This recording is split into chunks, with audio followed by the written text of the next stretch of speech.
On s'est rendu compte que les femmes n'avaient pas le même accès aux droits par rapport aux autres personnes. Elles avaient des difficultés à avoir règlement par rapport à leurs problèmes. Le plus souvent, elles ne vont même pas, elles ont peur d'aller voir, de venir à la justice. Et il y a des stigmates qui sont là, il y a des stéréotypes aussi qui sont là.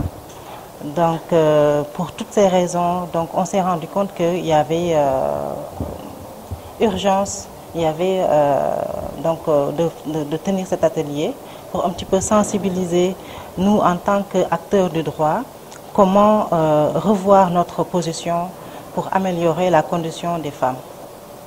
En grosso modo, c'était ça l'objectif, quoi, en fait. En fait, tous ces chiffres-là sont assez difficilement évalués parce que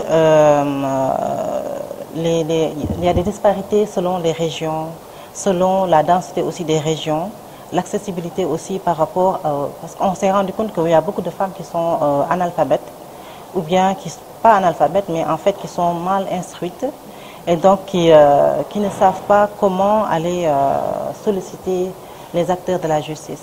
Et c'est pourquoi nous avons mis en place, comme vous le savez très bien, la justice de proximité, pour un petit peu les inciter à venir nous voir, pour exposer le problème et essayer de trouver des solutions. Quels sont les genres de problèmes? Les femmes rencontrent le plus souvent, les problèmes qu'elles rencontrent, c'est en fait des violences basées sur le genre, des femmes qui ont des problèmes dans leur couple, mais qui n'arrivent pas à en parler, qui sont battues la plupart du temps.